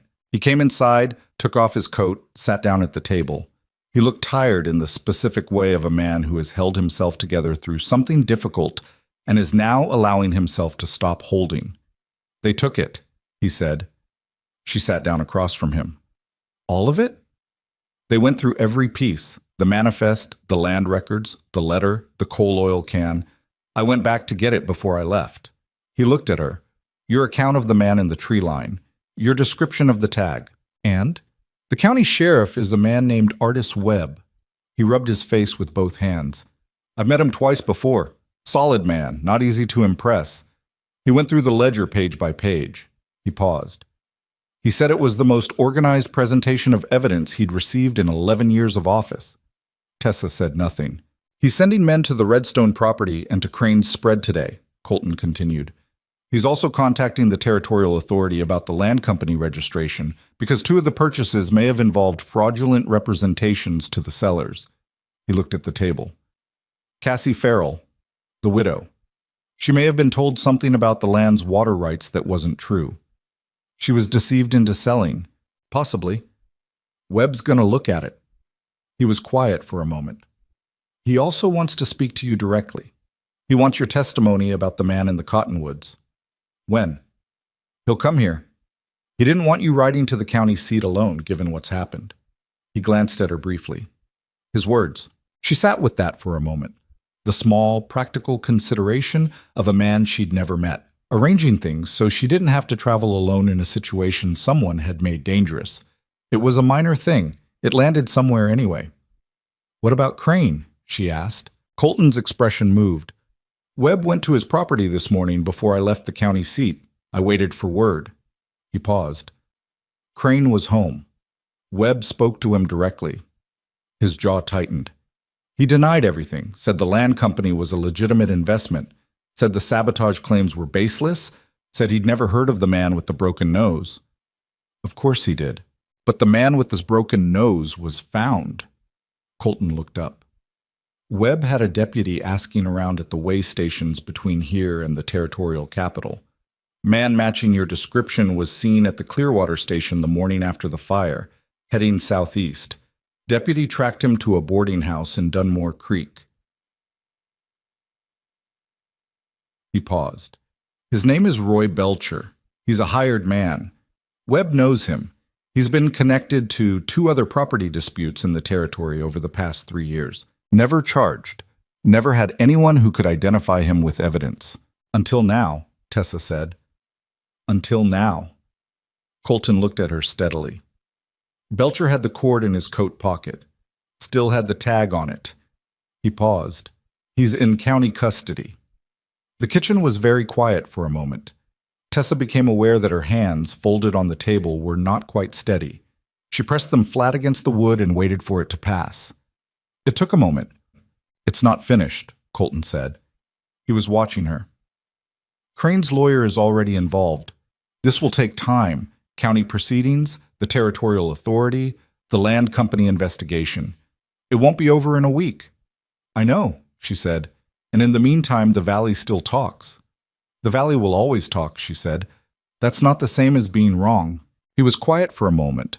Then he said, Webb asked me about you, how I came to have someone keeping records and building evidence over 6 weeks without the people doing the damage noticing.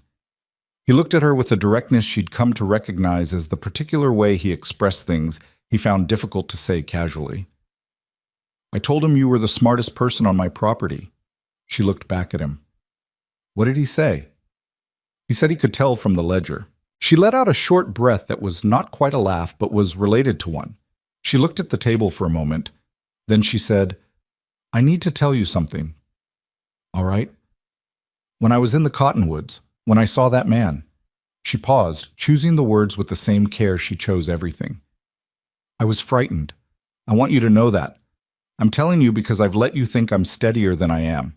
And that's not honest, and I said at the beginning I'd be honest with you. He didn't say anything immediately, which she appreciated. I've been frightened since the 2nd week, she said, since I started understanding the shape of what was happening here. I kept building the ledger because stopping felt worse than continuing, but I was frightened doing it. She looked up at him. I'm not fearless. I just don't let it make my decisions. Colton looked at her for a long moment. Then he said, I know. You know? I've been watching you for 6 weeks, he said simply. I can tell when something costs you something, even when you don't show it. He paused. That's not weakness, that's just being a person. She looked at him across the table in the thin December light. This man she'd told at a community gathering that she was the wrong choice, who had listened to that and made his own assessment and declined to agree with her. She thought about what it meant to be seen clearly by someone, not the version of you that rumor had constructed, not the version you performed for safety, but the actual thing underneath. It was uncomfortable. It was also, she found something she hadn't realized she'd been without for a very long time. Ida Pruitt came yesterday, she said, because she needed to move the conversation to solid ground before something in her expression gave too much away. She told him about Harlan and the 40% offer and what she'd told Ida to tell him. You bought us time, Colton said. I bought Harlan time, she corrected. It's his decision. I'll ride to the Pruitt place tomorrow morning. Tell him what Webb has. He thought for a moment. He needs to hear it from me directly. Yes, she said. Take the letter. He nodded. Sheriff Webb arrived at the Double R 2 days later with a deputy and the methodical patience of a man who has interviewed enough witnesses to know that rushing them produces worse information than waiting does. He was older than Tessa had pictured, somewhere in his late 50s, with a heavy gray mustache and quiet eyes that moved over everything carefully and settled on nothing in particular, the way experienced observers' eyes do when they're taking in everything at once. He shook her hand when they were introduced, which was not something all men did with women in formal situations, and he looked at the coal oil can she'd kept on the back shelf, and he asked her to walk him through what she'd seen in the cottonwoods starting from the moment she smelled the smoke. She told it straight, without embellishment. She told it the same way she'd written it, in sequence, With the details she was certain of separated clearly from the things she'd inferred. Webb listened without interrupting, which was another thing she appreciated. When she finished, he asked 3 questions. How close had she been to the man? How long had the light been on his face? And was she certain about the tag? She answered all 3 without hedging. Webb looked at his deputy, then back at her. You've given me more usable testimony in 10 minutes than most witnesses provide in an hour, he said. I've been building toward this conversation for 6 weeks, she said. I wanted to be ready for it. Webb's mustache moved in a way that might have been a suppressed expression. I understand you also compiled the documentary evidence. The ledger, yes, and identified the connection between Crane and Redstone from county land records. Yes. He looked at her for a moment, not the assessing look she was used to from people in the valley, the kind that was measuring her against a rumor, but a different kind, more like the look you give something you're trying to accurately appraise. What did you do before you came to Red Hollow, Miss Hartwell? Seamstress work, she said. Bookkeeping for small operations when I could get it. Anything that needed careful attention to detail. You've wasted considerable talent on small operations, he said, which was the closest to a direct compliment as his manner seemed to allow. He gathered his notes and stood. I'll need you available if this goes to a territorial hearing. Given Crane's lawyer, it likely will. I'll be here, she said. Webb and his deputy spent another hour at the property, walking the east fence line, photographing the damage, taking Dix's statement about the man he'd seen near the northeast corner. Then they rode out, and the double R went quiet again in the cold December afternoon. It was Hector Grouse who came forward on his own. Tessa had not expected that. She'd thought if Hector was involved, that the involvement would have to be pulled out through formal proceedings. She had underestimated the weight that guilt puts on a man who is fundamentally decent and has done something that he knew was wrong at the time he did it. He came to the ranch on a Thursday morning, without Mabel, which was itself significant. He stood in the yard with his hat in his hands and asked to speak to Colton, and Colton brought him into the kitchen, and Tessa started to leave, and Hector said, No, she should hear this too. He sat down. He looked at the table for a moment, then he said, A man came to the store in August, said he was from a land company, said he was doing due diligence on ranch operations in the Northwest Corridor and needed to verify supply records for several properties, including the double R. He paused. He had official-looking papers. He was very convincing. You gave him access to Colton's receipts, Tessa said. Hector looked at her. I let him look at the file. I was standing right there. He paused. He didn't take anything. I thought he was just reading. His hands tightened on the hat brim. I didn't understand until the fire. That's when I put it together, what he'd been doing while I was standing there. Copying the signature, Colton said. Hector nodded. He looked miserable and genuine and old in a way he hadn't looked before. I didn't know what they were doing, he said. I want you to know that. If I'd known, I believe you, Colton said. And because he was Colton, he said it the way he said things that were true, without additional softening or additional edge. Hector looked at Tessa. Mabel doesn't know I'm here, he said. She's still... He stopped. She's not a bad woman. She just doesn't change her mind about people easily. She doesn't need to change her mind, Tessa said. That's her business. Hector nodded, swallowed. I'd like to make a statement to Webb, he said. Formal statement. About the man who came to the store. I can describe him in detail. He paused. I think it was Belcher, the man they've got in custody. Then you should call on Webb, Colton said. He'll want to hear it. Hector stood, put his hat back on. He looked at Tessa one more time with an expression that was trying to be several things at once and not quite managing any of them cleanly. I'm sorry, he said, for what it's worth, for what was said. She looked at him for a moment. An apology from Hector Grouse for what Mabel Grouse said was a complicated kind of accounting, and they both knew it. But he'd come here on his own, and he was going to give a statement that would help close the case, and that was worth something. Tell Webb everything you remember, she said. That's what matters now. He nodded and went out. The yard was quiet after he left. Colton stood at the window and watched Hector's wagon move down the ridge road, and Tessa stood at the table with her hands on the back of the chair and felt the strange, deflating sensation of something that has been held under great pressure for a long time beginning, finally, to release. The formal charges against Aldous Crane and Marcus Redstone came through from the Territorial Authority 11 days later: fraud, criminal conspiracy, and arson.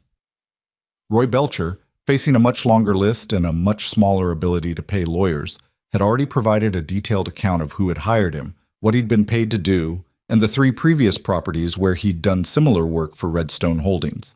It was the kind of account that didn't leave much room for an alternative interpretation. Crane's lawyer was capable and expensive. The proceedings would run into the following year, but the immediate effect was visible within a week. The pressure on the remaining Northwest Corridor ranches stopped. No more well-dressed strangers with below-value offers. No more damaged fences. No more missing cattle. No more supply chain irregularities. The Double R ran its December operations in a cold but uninterrupted quiet that felt, after everything, almost startling. Tessa sat at the kitchen table one evening in the 3rd week of December, the ledger closed for the first time in 2 months, and looked at the lamp flame and thought about the shape of the past 12 weeks. She thought about the community hall in October, the bench near the middle of the table, Percy playing his rotation of 4 songs. She thought about what she'd told Colton on the gathering steps. I will not spend every day proving I deserve to be here. She hadn't. She'd spent it doing the work instead, which it turned out was the same thing done differently. Colton came in from the barn, cold air coming in with him, and hung his coat on the peg. He looked at her at the table with the closed ledger and the lamp. "All right," he said. She thought about the question, genuinely thought about it, the way she thought about things she wanted to answer accurately. "Yes," she said, and she was surprised to find she meant it without qualification. He nodded. He went to the stove and poured himself coffee, and stood there for a moment in the warm kitchen while the cold night pressed against the windows, and neither of them said anything. And the quiet between them had the quality, the specific quality that takes time to build and cannot be manufactured, of 2 people who have been through something real together and come out the other side of it still standing. It was enough. More than enough. It was, in its rough and practical and entirely unromantic way, the shape of something that might last. January came in without ceremony. The territorial hearing was scheduled for the 2nd week of the new year, and in the days before it, Red Hollow Valley had the particular quality of a place holding its breath. Not the anxious, gossiping breath of the autumn gathering, but something quieter and less certain of itself. People who had spoken loudly in November were speaking less in January. The arithmetic of the situation was too clear to argue with. 3 properties in the Northwest Corridor had been purchased through a company that was now facing fraud charges. A hired man was in county custody and had already given testimony implicating his employers in arson and deliberate sabotage. And the woman everyone had blamed for the Double R's troubles had, by most accounts, been the one who identified and documented the scheme, while the rest of the valley was busy repeating Mabel Grouse's opinions about her. That kind of arithmetic has a way of making people quiet. Tessa noticed the quiet, but did not particularly trust it. She'd lived long enough to know that silence from people who've made up their minds about you rarely means they've changed those minds. It usually means they're waiting to see which way things finally fall before they commit to a new position. She didn't resent it. It was just how people worked, and she'd rather understand how people worked than be surprised by it. What she was not prepared for was Ruth Calloway. Ruth came to the Double R on a Tuesday morning in the 2nd week of January, 2 days before the hearing, riding a good bay mare and wearing a coat that was better quality than anything else in the valley. She came alone, without her sisters, which was notable enough that Tessa mentioned it to Colton when she saw the rider on the Ridge Road. "Ruth Calloway," she said, at the window. Colton looked up from the harness he was mending at the table. "What does she want?" "I have no idea." "Should I?" "No," Tessa said. "I'll talk to her." She went out to the yard.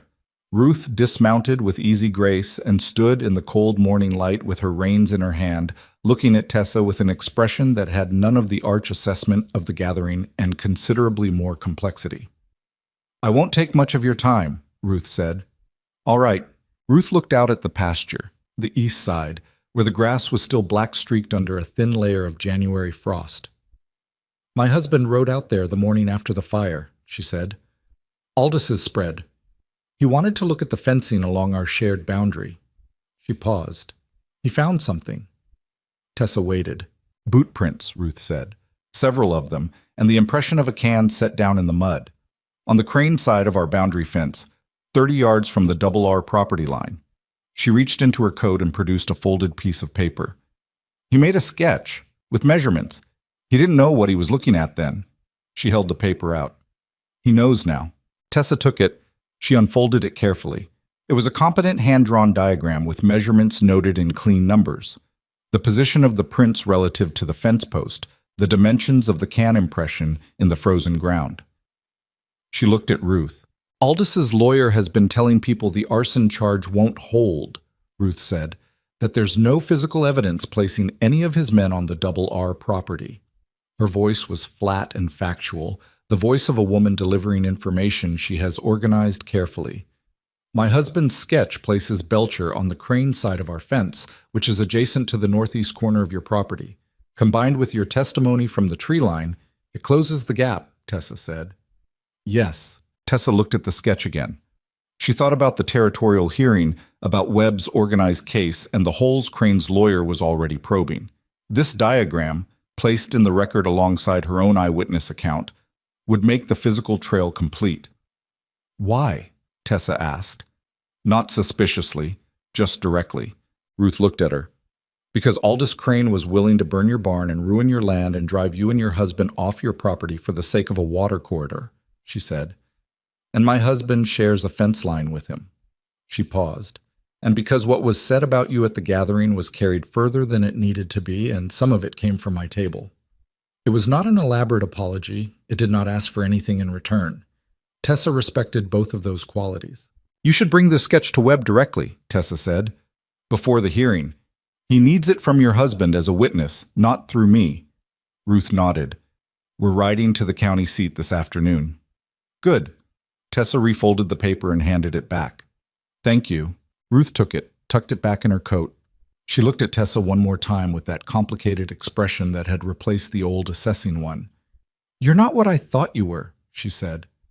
It was almost exactly what Ida Pruitt had said in November, and it landed slightly differently the second time. Not because the words were different, but because Tessa was. I know, she said, but I was always this. The information was just somewhere else. Ruth looked at her for a moment and something shifted. The last of whatever social calculation had been running behind her eyes, resolving into something simpler and cleaner. She nodded once, mounted her horse, and rode back down the ridge road. Tessa stood in the yard until she was out of sight. The cold was sharp, and the sky was the low white of a January that hadn't decided yet whether to snow. She stood there and thought about the sketch in Ruth Calloway's coat, and about the hearing in 2 days, and about the long, specific chain of decisions and observations and cold mornings that had led from a community hall bench in October to this yard in January. She went inside and started the accounts for the week. The hearing itself was not dramatic in the way that stories sometimes make legal proceedings dramatic. It was long. It was technical in places. Crane's lawyer was skilled and expensive and did the things skilled, expensive lawyers do. He questioned the chain of custody on the coal oil can. He questioned the reliability of Tessa's identification in the dark and the storm. He produced a counter-narrative about legitimate land investment and the natural misfortunes of ranch operations. He was working against a tide. Belcher's testimony had been detailed and specific in the way only a man trying to reduce his own sentence can be. Hector Grouse's statement about the man who had accessed Colton's supply receipts matched the description of a known Redstone associate. The sketch from Ruth's husband established physical presence on adjacent property during the storm. And Tessa's testimony, which she delivered in the same flat, sequential way she'd used with Webb, starting from the smell under the door and ending with the tag on the cord, was, according to Webb afterward, the clearest account of a witnessed event he'd heard in a formal proceeding in years. She didn't perform. She didn't dramatize. She simply told what she had seen and what she had concluded and how she had reached each conclusion, and when Crane's lawyer pressed her on the darkness and the storm conditions, she said, I was close enough to see the cord around his neck and read the tag on it. If you'd like to test the visibility at that distance with a lantern in those conditions, I'll describe the methodology I used and you can replicate it. The lawyer did not pursue that line further. Aldous Crane sat through 2 days of proceedings with the rigid stillness of a man who has spent his life being formidable and is discovering that formidability has a sharper edge when turned outward than when it comes back. He looked at Tessa once during her testimony, a long, cold look that she met and held for a count of 3 before turning back to the hearing officer. She was not trying to prove anything with the 3 seconds. She simply was not willing to look away. The outcome came on the afternoon of the second day. Criminal conspiracy and fraud charges upheld against both Crane and Redstone. The arson charge against Crane, supported by Belcher's testimony and the physical evidence chain, was referred to the territorial court for a full criminal trial, which would come in the spring.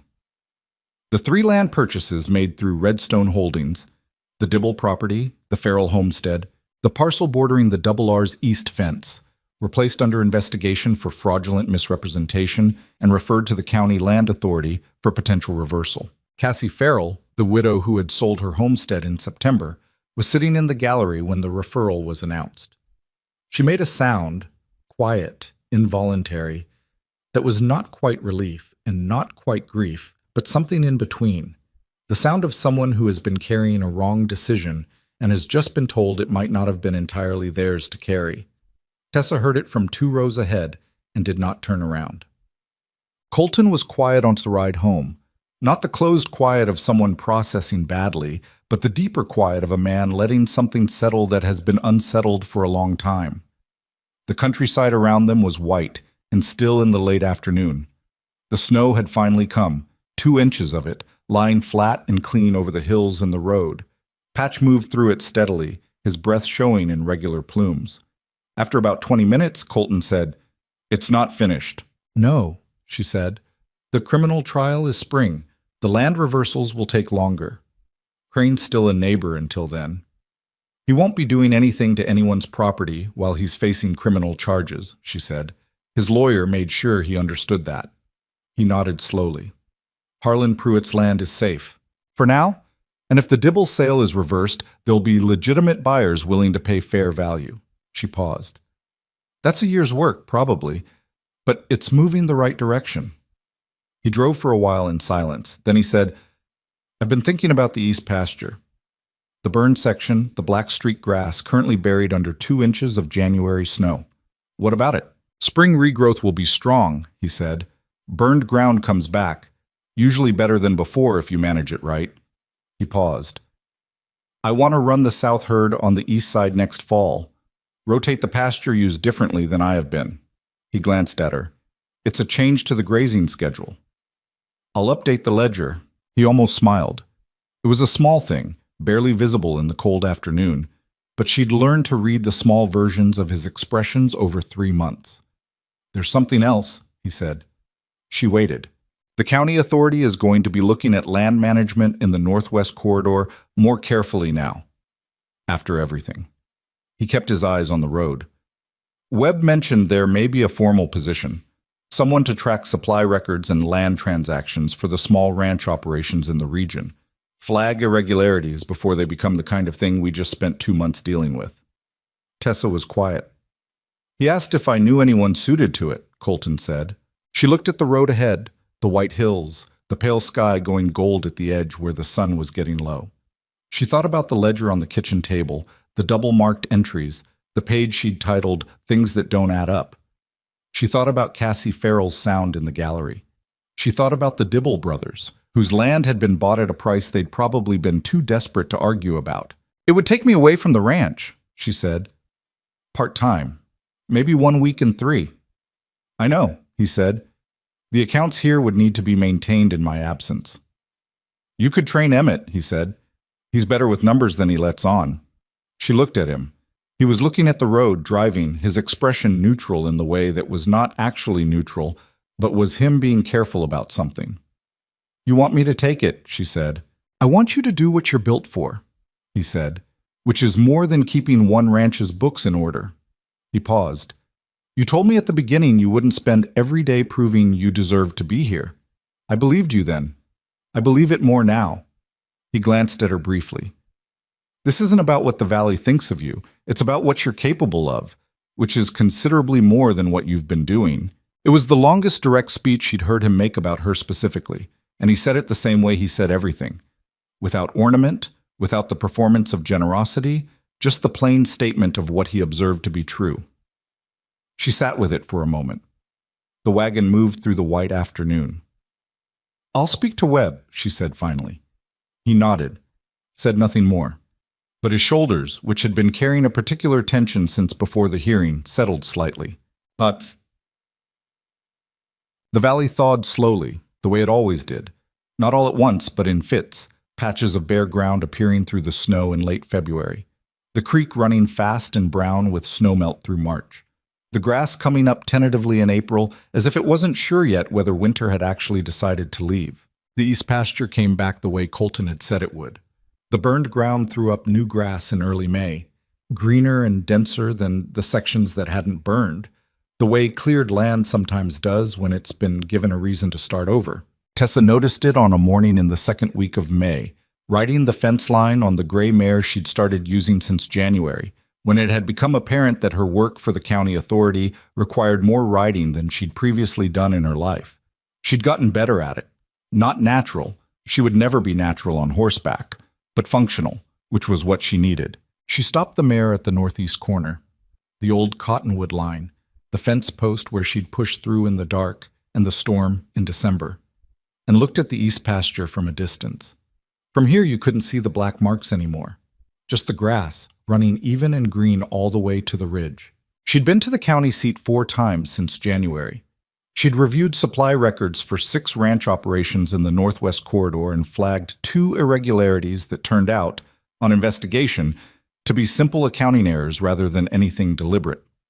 The 3rd trip she'd ridden with Webb to interview Cassie Farrell in person, to document her account of the representations made during the sale of her homestead. Cassie's property reversal was moving through the county authority with a speed that suggested the land board was sufficiently embarrassed by what had happened to want it resolved. The Dibble brothers' case was slower. There were complications with the secondary financing that Redstone Holdings had arranged for the purchase, and Crane's lawyer was fighting the reversal as part of a broader defensive strategy. It would likely be next year before that was resolved. Crane's criminal trial was scheduled for June. Tessa would testify again. She was ready. She'd been ready since December, and the additional months had only made her account more solid, more layered, more precisely articulated. Crane's lawyer had made an approach through intermediaries in March, delicately worded, nothing explicit, suggesting that a modification of certain testimony might be in everyone's interest. She'd written a response of 11 words. "Tell your client I have excellent notes and a good memory." Webb had found this funny enough to mention to his deputy. She turned the mare back toward the ranch house and rode slowly through the morning, thinking about the coming summer and what it would hold. The trial. The continued work for the county. The ledger at the kitchen table, which Emmett had taken over with a competence that had surprised no one who'd been paying attention. The south herd rotation that would move to the east pasture in September. A fence repair on the northwest boundary that she'd flagged in April and Dix had confirmed last week. The ordinary, accumulating life of a working ranch. She'd had no experience of this before October. She had not known, specifically, that she wanted it. But there was something in the dailiness of it, the records and the routines and the particular quiet of 2 people who understood each other moving through a shared space that answered something she hadn't known she'd been asking. The community gathering that summer was not the formal October event, but a smaller, practical meeting. The Valley Ranchers assembling at the community hall to discuss the water rights questions raised by the Redstone investigation and to determine how the corridor's water access would be managed going forward. Fletcher ran it, as he ran all official proceedings, with joyless efficiency. There were 14 ranchers in the room, which was almost the same number as the October gathering in a previous life that felt much further than 8 months away. Tessa sat beside Colton. She had not thought particularly about sitting beside him. It was simply where she sat, as naturally as the chair arrangement that had developed at the kitchen table, each of them on their own side, but close enough that the space between was not much of a space at all. Harlan Pruitt spoke first, which nobody had arranged, but everyone seemed to find appropriate. He was old and his operation was small, and he'd come close to selling in November, and everyone in the room knew all 3 of these things. He stood up with the careful effort of a man whose body costs him more than it used to, and said, without preamble, I want to say something before we get to water rights. Fletcher looked like he wanted to object, then didn't. I've been in this valley 31 years, Harlan said. I've seen things go wrong here, and I've seen things go right. What I know is that what went wrong this past year was something we didn't see because we were looking somewhere else. He paused. He did not look at Tessa directly, but the direction of what he was saying was not ambiguous. We had someone in this valley looking in the right place when none of the rest of us were, and the way we treated that person before we understood that was not good. He stopped, because he was not a man who spoke at length, and he'd already said more than was comfortable. That's all I wanted to say. He sat down. The room was quiet for a moment. Mabel Grouse was in the gallery seats along the wall, not at the main table, because she was not a ranch operator, but present as she was always present where things were happening. Tessa did not look at her, but she was aware, in the peripheral way she was aware of most things, of the quality of the silence from that corner of the room. It was not an apology. It was a woman who had made her mind up about something and was discovering that the thing had turned out differently than she'd calculated, and was sitting with that in the particular way of people who find it difficult to change and difficult to pretend they don't need to. Tessa did not require anything from Mabel Grouse. She had stopped requiring things from that direction a long time ago. But she registered the silence because she registered everything. Fletcher cleared his throat and moved to the water rights discussion, and the meeting proceeded in the practical, unromantic way of valley business. Afterward, in the yard outside the hall, Ida Pruitt found her. Harlan doesn't say things like that in public, Ida said. In case you didn't realize. I realized, Tessa said. Ida looked at her with the direct, weathered gaze that Tessa had come to think of as the most honest face she'd seen regularly since coming to Red Hollow. How are you? She asked. Not socially, genuinely. Tessa thought about it, the way she'd thought about Colton asking the same question in December. The same honest process. Better than I expected to be, she said. Ida nodded slowly. You're staying, she said. Not a question. Yes. Good. Ida said it like a practical assessment. Then she walked back to where Harlan was talking to a rancher near the gate, and that was the entire conversation, and it was exactly enough. Colton found her a few minutes later, coming out of the hall with Fletcher, and they walked to the wagon together. The afternoon was warm, the first real warmth of a late spring day, and the valley was green in a way it wasn't always, the hills running with new grass all the way up to the ridge lines, where the cottonwoods were leafed out and moving. Water Rights Committee, Colton said as he climbed onto the wagon bench. Fletcher wants me on it. You should do it, she said. It's 3 meetings in the county seat this summer. I'll be in the county seat anyway. She took her side of the bench, settled her coat. We can ride together. He looked out at the road, the valley spreading below the hall in the afternoon light. He was quiet for a moment in the way he was quiet before he said something he'd been thinking about for a while. I want to expand the south herd, he said. 20 head in the fall if the grazing rotation holds. It'll mean another hired hand by winter. The accounts can support it, she said, if the fall market holds at last year's rate. You think it will? Close enough. She paused. I've been watching the Millhaven purchase reports for the past 3 months. The variance is within range. He turned and looked at her with the expression she'd learned to identify as the one he wore when something she said settled a question he'd been carrying. All right, he said. I'll write up the projections this week. He nodded. He picked up the reins. Patch, who had opinions about standing still and had been expressing them quietly for several minutes, moved forward with evident relief. They drove down from the hall toward the valley road, and the afternoon came with them, warm and unhurried, the kind of afternoon that makes no demands. Tessa sat on the wagon bench with her hands in her lap and looked at the hills she'd looked at in October from a cold wagon driven by a man she didn't know yet, and thought about what it meant that she knew them differently now. Not because they'd changed, but because she'd stopped being a stranger to them. She had come to Red Hollow Valley in the back of a supply wagon with $11 and a canvas bag and a reputation she hadn't earned. She had been told she was wrong before she had the chance to be anything. She had been watched for disaster and blamed for weather and counted out by people who found it easier to repeat a story than to observe a person. And she had done what she always did, which was to keep her head down and her eyes open and her ledger current and her conclusions to herself until she was certain enough to speak. The thing that people who dismiss certain women never consider is what gets built in the silence they enforce. The observations, the patterns, the careful, patient accumulation of what is true as distinct from what is convenient. The women they decide don't count. Those women are still counting. They're counting everything.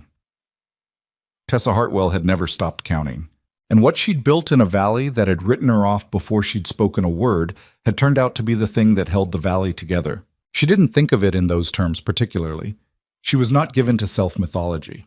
She thought of it in the smaller terms she preferred: the ledger, the double-marked entries, the cold morning in the cottonwoods, the 11 words she'd sent to a lawyer who thought her testimony was negotiable, the satisfaction of a set of accounts that balanced, the east pasture coming back green after the burn. Colton drove, and the road ran out ahead of them, and Red Hollow Valley lay on either side in the long light of a May afternoon, all its roughness and its practicality and its difficult, complicated life going on the way it always had, with more trouble in it than anyone planned for and more resilience than anyone gave it credit for. Tessa watched the road. She had no idea what was coming next, which was true of everyone in every valley in every season, regardless of how much they pretended otherwise. But she had the ledger. She had the accounts. She had 11 months of knowing this land and these people and this man beside her who had looked at a room full of better options by all conventional measures and written her name in the book. And she had learned, slowly, imperfectly, at some cost, that being the wrong choice in someone else's story did not make you wrong. It made you in the wrong story. She'd found the right one. The wagon turned onto the northwest road, toward the Double R, toward the green hills and the new grass and the ordinary, unglamorous, irreplaceable life waiting there, and Tessa Hartwell settled into her seat and rode toward home.